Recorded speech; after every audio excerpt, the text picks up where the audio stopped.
Assalamualaikum class. Topic of today's video is thin layer chromatography. Firstly, its introduction.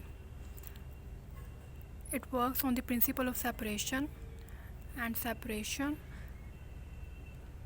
किस base पे होती है? Adsorption के बेस पे होती है. एड्सॉर्प्शन पीछे मैं बता चुकी हूँ पिछली वीडियो में कि एड्सॉर्प्शन कब होगी, जब हमारे पास स्टेशनरी फेज सॉलिड होगी, और जब स्टेशनरी फेज लिक्विड होगी तो तब एड्सॉर्प्शन पार्टीशन के बेस पे हो, तो तब सेपरेशन पार्टीशन के बेस पे होगी. सेपरेशन हमारे पास दो तरह की होती है, एक एड्सॉर्प्शन होती है और एक पार्टीशन होती है. थिन लेयर क्रोमेटोग्राफी में जो कंपोनेंट्स की सेपरेशन है that is on the base of adsorption chromatography. इसमें कंपोनेंट्स जो मिक्सचर के होते हैं they migrate at different rates depending upon their interaction and solubilities with both stationary phase and mobile phase.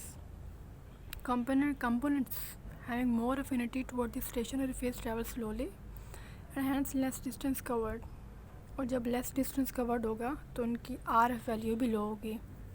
और वो कंपोनेंट्स जिनकी अफिनिटी स्टेशनरी फेज़ के साथ कम है और मोबाइल फेज़ के साथ ज़्यादा है वो जल्दी ट्रैवल करेंगे, फास्ट ट्रैवल करेंगे और डिस्टेंस भी ज़्यादा कवर करेंगे. और डिस्टेंस ज़्यादा कवर करेंगे तो उनकी RF वैल्यू भी हाई होगी. मोस्टली वो कंपोनेंट्स जो नॉन पोलर होते हैं या लेस पोलर होते हैं उनकी अफिनिटी मोबाइल फेज़ के साथ ज़्यादा होती है, क्योंकि मोबाइल फेज़ भी हम नॉर्मली लेस पोलर या नॉन पोलर ले रहे होते हैं. और जो स्टेशनरी फेज़ होती है वो पोलर या बहुत ज़्यादा पोलर होती है. और कंपोनेंट्स जो जिनकी पोलैरिटी ज़्यादा है उनका जो इंटरेक्शन है वो स्टेशनरी फेज़ के साथ ज़्यादा होगा. Stationary phase in TLC stationary phase is a polar absorbent यहाँ पे यूज़ हुआ है, ठीक है, सॉरी एड्सॉर्बेंट AD है. पोलर एड्सॉर्बेंट होता है यूजुअली फाइनली ग्राउंडेड एल्यूमिना हम यूज़ करते हैं. एल्यूमिना डाइऑक्साइड भी हम उसे कहते हैं, या सिलिका जेल या सेलुलोज हम यूज़ करते हैं.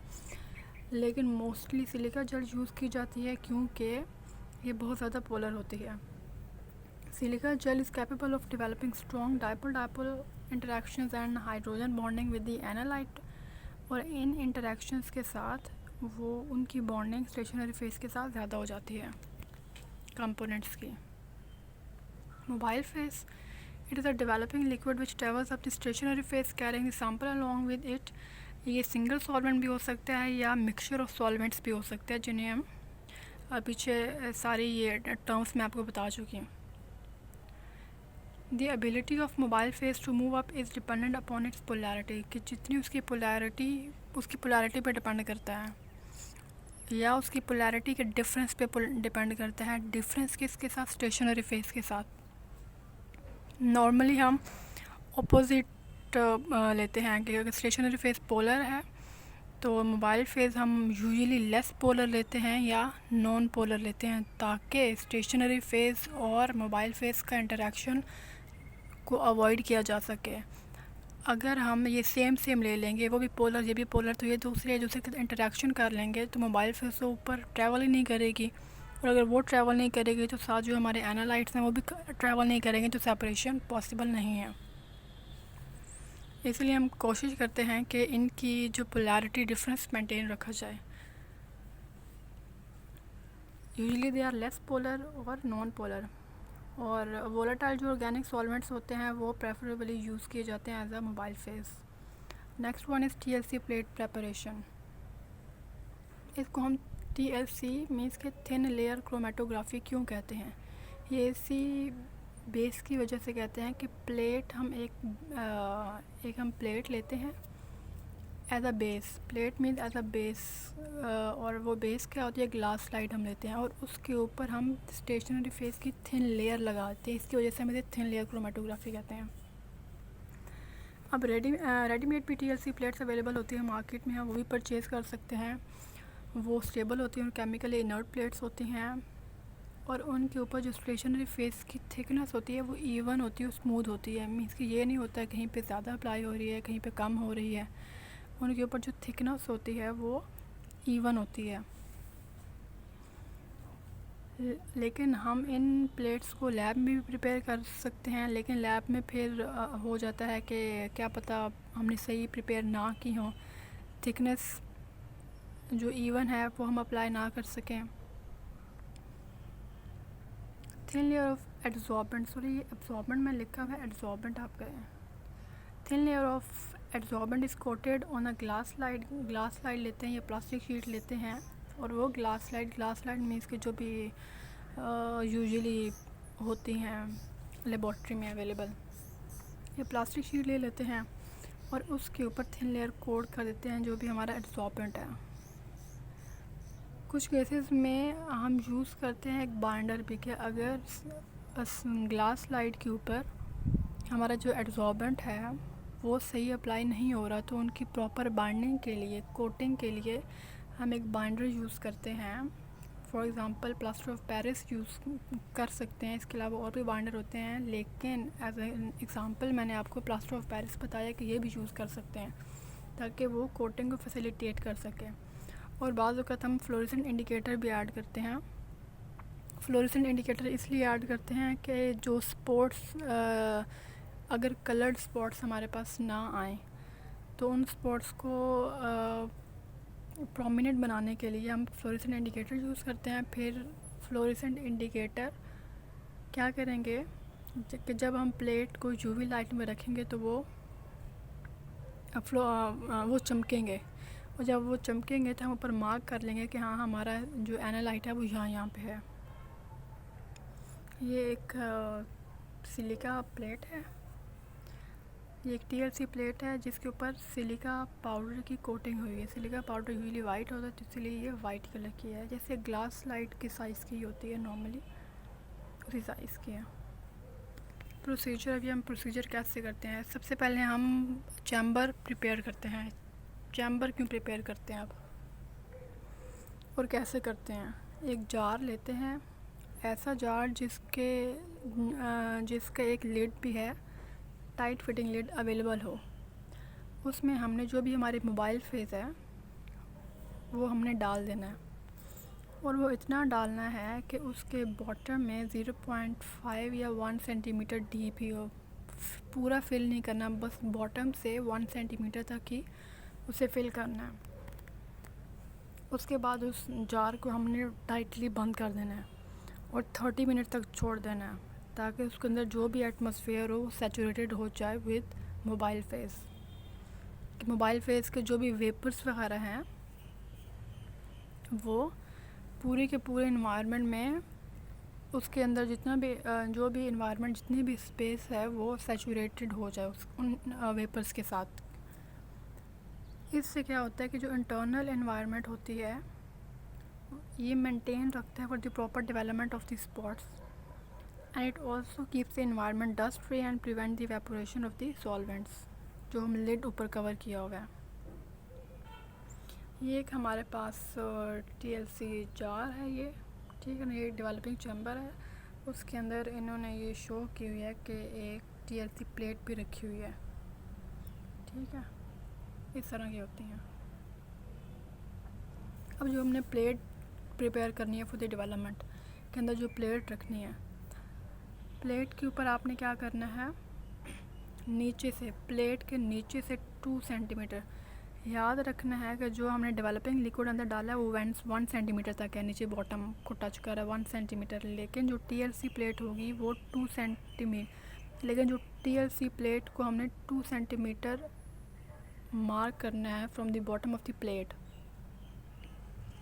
और उस लाइन के ऊपर हमने 2 मार्क्स लगा देने हैं। 2 मार्क्स, या हमने जितने भी हमने सैम्पल के स्पॉट्स लगाने हैं, जो भी हमारे पास सैम्पल है ना, हमने जितने भी सैम्पल के स्पॉट्स ऊपर लगाने हैं उतने ही हमने स्पॉट्स लगा लेने लेड पेंसिल से। लेड पेंसिल इसलिए यूज़ कर रहे हैं क्योंकि ये कलर नहीं होती, और अगर हम पेन यूज़ करेंगे तो पेन से क्या होगा, पेन में भी अब पेन में जो इंक होती है अगर हम वो यूज़ करेंगे तो वो सॉल्वेंट के साथ ऊपर ट्रैवल करेगी, और अगर वो ट्रैवल करेगी तो हमारा जो सेपरेशन होगी एनालाइट्स की उसमें वो प्योर नहीं रहेगी, उसमें इंक के भी कंपोनेंट्स आ जाएंगे, तो इसीलिए हम लेड पेंसिल यूज़ करते हैं।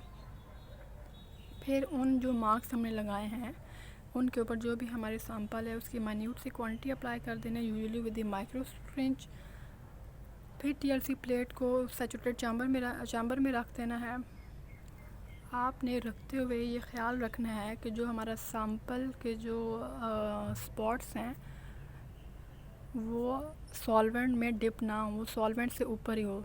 सॉल्वेंट देखें, सॉल्वेंट हमने 1 सेंटीमीटर तक रखा है, लेकिन जो प्लेट हम अंदर रख रहे हैं वो 2 सेंटीमीटर तक ऊपर है। और ये डिस्टेंस में डिफरेंस इसलिए है कि वो डिप ना हो जाए अंदर। फॉर एग्ज़ाम्पल ये हमारे पास एक ये चैम्बर है, उसके अंदर ये टीएलसी प्लेट रखी हुई है। अब ये जो सॉल्वेंट है वो नीचे है, ठीक है, और ये जो हमारी लाइन है पेंसिल लाइन वो सॉल्वेंट से ऊपर है, और उसके अंदर जो हमारे स्पॉट जो मिक्सचर का स्पॉट है वो भी उसके ऊपर है। दोनों मिक्स उसमें मिक्स नहीं हो रहा, ये डिप नहीं हो रहा। फिर थोड़ी देर बाद क्या होगा, सॉल्वेंट मूव करेगा ऊपर, जो भी हमारी मोबाइल फेस है वो टीएलसी प्लेट में से ऊपर मूव करेगी और जहाँ तक ये पहुँची, और जो हमारे स्पॉट है वो भी कंपोनेंट्स में डिवाइड हो गया अपने। देखिए यहाँ पे पीछे हमने एक स्पॉट लगाया, यहाँ पे 3 कंपोनेंट्स में डिवाइड हो गया। इससे हम क्या कहते हैं, जो सॉल्वेंट का डिस्टेंस होता है स्टार्ट से लेकर एंड तक, जो सॉल्वेंट का डिस्टेंस होता है उसे हम सॉल्वेंट फ्रंट कहते हैं। और जितना डिस्टेंस जो हमारे एनालाइट्स हैं वो कवर करेंगे उन्हें हम सैंपल फ्रंट कहते हैं। मोबाइल फेस ऊपर मूव करेगी थ्रू द कैपिलर रिएक्शन हम इसलिए कहते हैं क्योंकि ये अगेंस्ट द ग्रेविटी मूव करती है। एक तो जो हमारा सॉल्वेंट है अगेंस्ट द ग्रेविटी मूव कर रहा है, और इसलिए मूव करता है because of the cohesion forces and the adhesion forces. किसके साथ, कोहेजन या एडहेजन, जो भी हमारा ऊपर जो स्टेशनरी फेज लगाई हुई है उसके साथ। और साथ साथ वो सैंपल के कंपोनेंट्स को भी आगे मूव करेगा। सॉल्वेंट फ्रंट में बता चुकी हूँ, distance taken up by the solvent to move up and the sample front, PLE distance taken up by the sample to move up, they are measured. Retention factor को measure किया जाता है, solvent front को divide कर देते हैं, sample front divided by solvent front. Her spot का हम रिटेंशन फैक्टर मेजर कर लेंगे और कंपेयर करेंगे स्टैंडर्ड वैल्यूज़ के साथ। अब जब हमारे पास स्पॉट्स आ गए तो उनकी विजुअलाइजेशन हम कैसे कर सकते हैं। अब 2 केसेस हैं, या तो स्पॉट्स हमारे पास कलर्ड हों या तो स्पॉट्स कलरलेस हों। अगर कलर्ड हों तो वो तो फिर हम नेकेड आई से देख सकते हैं और फिर उनको हम पेंसिल से मार्क कर लेंगे। लेकिन अगर वो कलर्ड नहीं है तो फिर पॉसिबिलिटी कि हम यूवी विजुअलाइजेशन कर सकें, एसिड ट्रीटमेंट कर सकें, आयोडीन वेपर ट्रीटमेंट कर सकें, वेलेनिन स्टेन एंड हाइड्रोजन ट्रीटमेंट कर सकें। यूवी विजुअलाइजेशन में क्या होगा, प्लेट को हम यूवी लाइट में रखेंगे और जो भी हमने फ्लोरेसेंट इंडिकेटर ऐड किए हुए हैं वो यूवी लाइट के प्रेजेंस में चमकेंगे। फॉर एग्ज़ाम्पल पॉलीफेनॉल मीन्स के वो एनालाइट जिसमें पॉलीफेनॉल होता है वो यूवी विजुअलाइजेशन के थ्रू हम देख सकते हैं। एसिड ट्रीटमेंट हम किन एनालाइट्स के साथ करेंगे, एसिड ट्रीटमेंट जब करनी है तो प्लेट को हम जो एसिड में डिप करेंगे, फिर ड्राई करेंगे, फिर उस प्लेट को हम हॉट करेंगे, उसके बाद फिर ब्राउन स्पॉट्स डेवलप हो जाएंगे और हम देख सकते हैं। आयोडीन वेपर ट्रीटमेंट, वो कंपाउंड जिनमें कार्बन कार्बन डबल बॉन्ड होता है वो हम आयोडीन वेपर ट्रीटमेंट के थ्रू देख सकते हैं। वेलेनिन स्टेन उन कंपाउंड्स के लिए जिनमें अल्कोहल ग्रुप होता है, अल्कोहलिक ग्रुप होता है, एल्डिहाइड कीटोनिक ग्रुप होता है। और निन हाइड्रोजन ट्रीटमेंट, वो कंपाउंड जिनमें अमाइनो एसिड पाया जाता है उनके लिए हम कर सकते हैं। अगर स्पॉट्स बने ही नहीं हैं, ये पहले क्या केसेस है कि स्पॉट्स तो बने हैं लेकिन कलर्ड हैं या कलरलेस हैं, लेकिन अगर स्पॉट्स बने ही ना तो इसका मतलब क्या, जो सैंपल हमने लिया है वो बहुत ज़्यादा डाइल्यूट है और इतना ज़्यादा डाइल्यूट है कि वो स्पॉट्स ही नहीं बने। और अगर स्ट्रीक्स बन जाए मीन से कहीं पे ज़्यादा है कहीं पे कम है इसका मतलब है जो एब्जॉर्बेंट लेयर है वो इवन नहीं है और स्मूथली अप्लाई नहीं है। Application with TLC, it is used to check the purity of the given sample. Next, to purify the samples, for example, the purification process. Third one is identification of the compounds, for example, like acids, alcohols, proteins, amines, and antibodies, alkaloids. Fourth one is examination of the reaction to check the distillation fraction and to check the progress of the molecular distillations. Used in cosmetic industry, dye raw materials and end products, preservatives, fatty acids, constituents of perfumes, etc. In food industry, determination of pesticides and fungicides in drinking water, residues in meals, salads, vegetables, vitamins in soft drinks.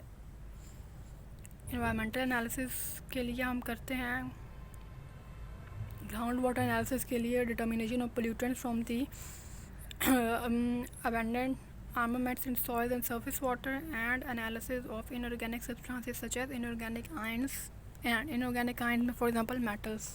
ये कुछ applications हैं, सिर्फ यही application नहीं है, और भी बहुत ज़्यादा इसकी एप्लीकेशंस हैं, लेकिन ये कुछ मैंने थोड़ी इसकी आपके लिए लिख ली हैं। अगर कोई भी कन्फ्यूजन है इस लेक्चर में तो आप मुझसे पूछ सकते हैं। Thank you.